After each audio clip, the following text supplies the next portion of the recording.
Surah An-Nur berisi 10 pokok cahaya kehidupan. 10 pokok cahaya kehidupan yang akan membimbing setiap hamba,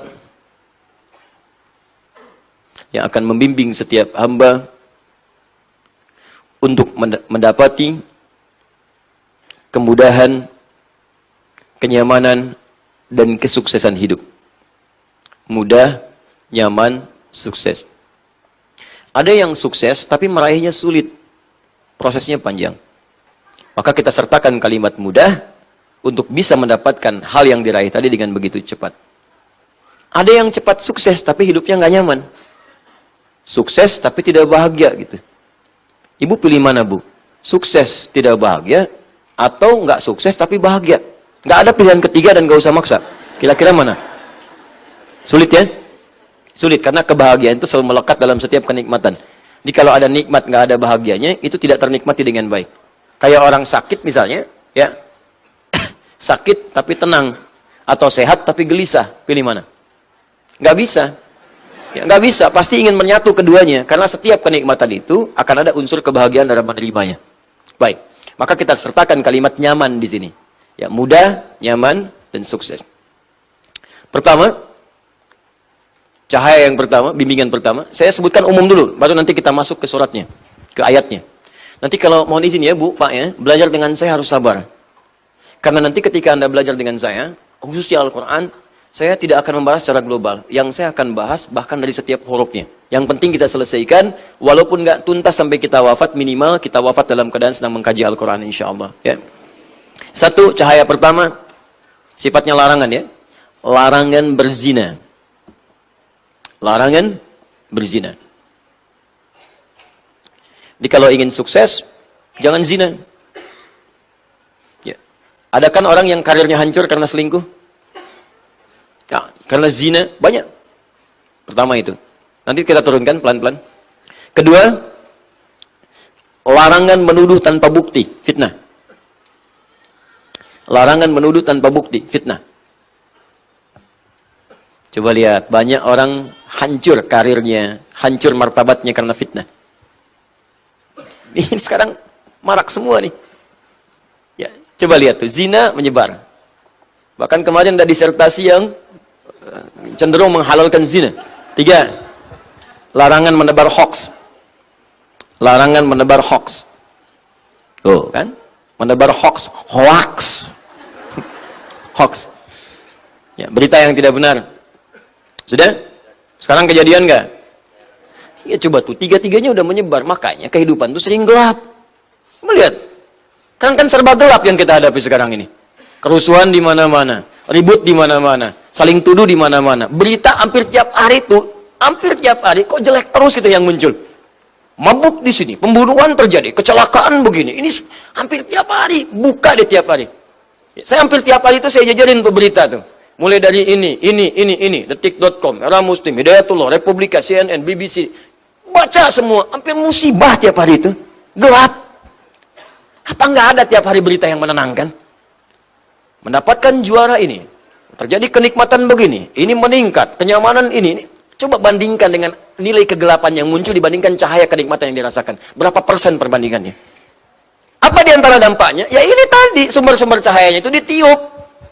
Dipadamkan cahayanya karena padam, yang gelapnya muncul. Kalau cahaya dinyalakan, hilang tuh yang gelap-gelapnya. Itu poinnya. Ini kelihatan sederhana tapi dalam sekali maknanya. 4. Menampilkan hikmah di balik setiap musibah. Menampilkan hikmah di balik setiap musibah. Biasanya kalau orang kena musibah kan suka merasa gelap kan? Tiba-tiba kena PHK, gelap. Pulang lunglai, padahal matahari terang, tapi badan jadi gelap gitu kan? Mata gelap, selera nggak ada. Ya? Baik. Tiba-tiba kemudian ada kecelakaan, ada yang sakit parah, ada yang meninggal, gelap sampai meratap semacam-macam. Nah, ayat ini akan memberikan hikmah di balik setiap musibah. Sehingga nanti kalau menghadapi musibah apapun, nggak ada gejolak dalam jiwa kita yang berlebihan. Tenang gitu. 5.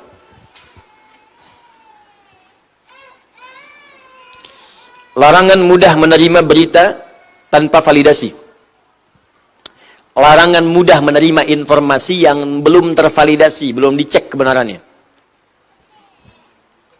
Wah, hati-hati. Sekarang kejadian juga. Baru orang bikin status, bikin komen. Dicek aja belum. Banyak terjadi gitu kan sekarang? Selanjutnya, larangan mencari kesalahan orang lain. Mencari-cari kesalahan orang. Mengeksploitasi kekurangan orang lain. Larangan mengeksploitasi kekurangan atau kesalahan orang lain. Wah, sini juga muncul nih sekarang nih. Nggak tanggung-tanggung yang dicari kesalahannya ustadz. Kesalahan Ustadz Ali Hidayat. Nggak ada kerjaan. Kalau mau dicari, pasti akan ketemu. Dan banyak lagi yang belum ketemu. Pasti akan ada. Ya, guru itu kalau salah, itu wajar. Tapi murid yang mencari kesalahan-kesalahan guru, itu yang tidak wajar. Ya, sederhana. Kalau saya sih, saya objektif aja. Kalau salah, tinggalkan. Dan beritahu saya dulu. Kalau itu memang benar, nanti saya koreksi. Supaya koreksi itu menyebar di kalangan masyarakat. Bahwa ini salah. Tinggalkan pendapat saya yang keliru, ambil pendapat yang benar. Atau yang kedua, mungkin Anda yang belum tahu bahwa itu bisa dilakukan demikian, cuma referensinya belum sampai. Maka saya akan sampaikan kepada Anda, supaya tidak menyebar dulu dan membuat Anda malu di kemudian hari. Jelas ya? Baik. Teruskan. Juga menunjukkan besarnya dosa lisan yang sering dianggap kecil.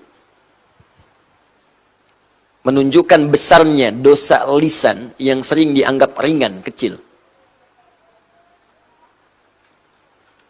Sekarang orang berdusta kayak ringan ya. Padahal dampaknya besar. Mama pengen permen, ma. Mama lagi ngaji dulu. Permen, malu sama Pak Ustadz. Ntar mau beliin permen 1 truk. 1 truk tuh. Itu yang terbayang di anak itu langsung 1 truk, Bu. Pak. Kelihatannya sederhana, tapi kalau Anda nanti nggak koreksi itu, dia akan biasakan. Kalau dia jadi orang tua, kalimat itu akan dipakai lagi. Dan dia dari kecil terbiasa mendengar yang salah. Ya, antum kalau memang mau bekerja, bilang bekerja. Jangan bilang main dulu ke depan. Nah, ayah mau pergi dulu ya. Ayah mau kemana? Ikut. Wah, enggak, ayah cuman ke depan aja, padahal mau kerja jauh. Bilang aja pergi jauh. Supaya langsung memberikan pelajaran kepada dia. Dengan kalimat-kalimat yang indah, ajak main dulu, ceritakan dulu.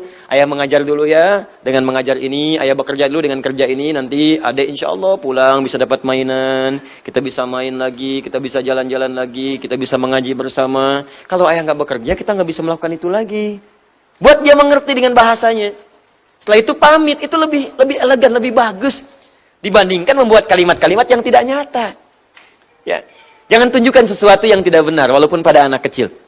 Ya, anak kecil kalau diajari yang tidak benar, dewasanya dia akan terbiasa dengan ketidakbenaran itu. Nanti besok-besok LKS yang 10.000 dia bilang 100.000. Itu balasan dari permen 1 truk tadi.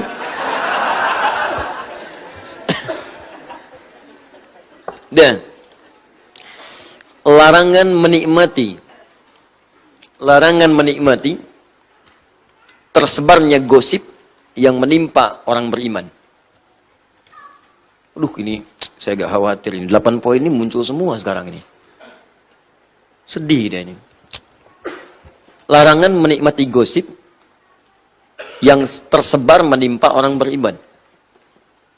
Coba sekarang Anda lihat berita nih. Betapa banyak orang beriman itu digosipkan.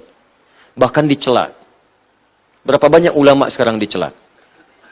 Betapa banyak ustadz-ustadz direndahkan. Ada yang bikin karikatur, ada yang mencela, ada yang bikin kalimat satir. Ya, ada yang macam-macam.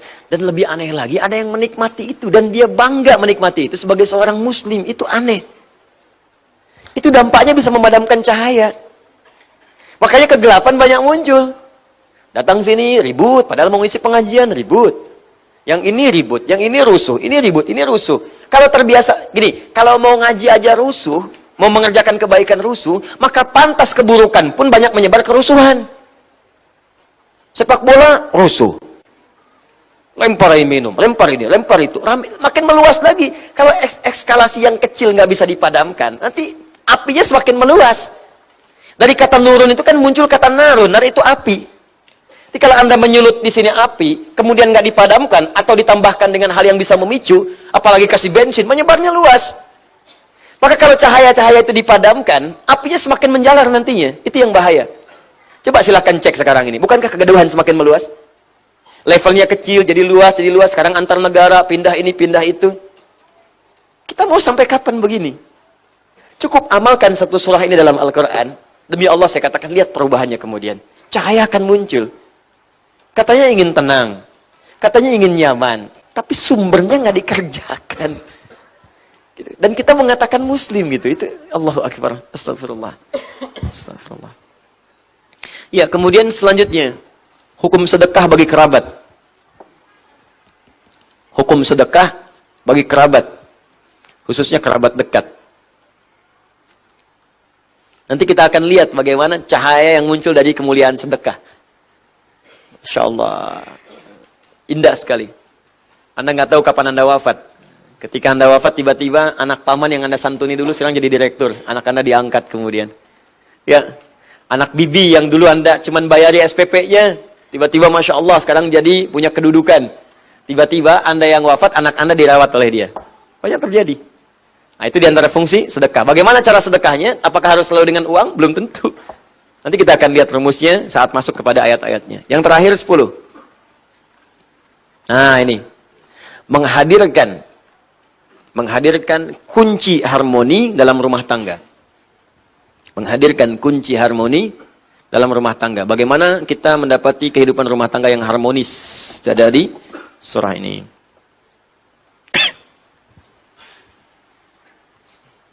Sudah? 10 ya? Ada 10 ya?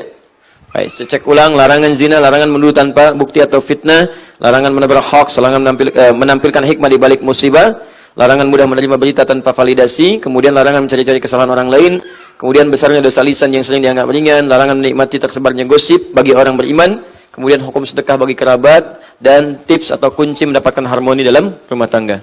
Ada? Sudah semua ya?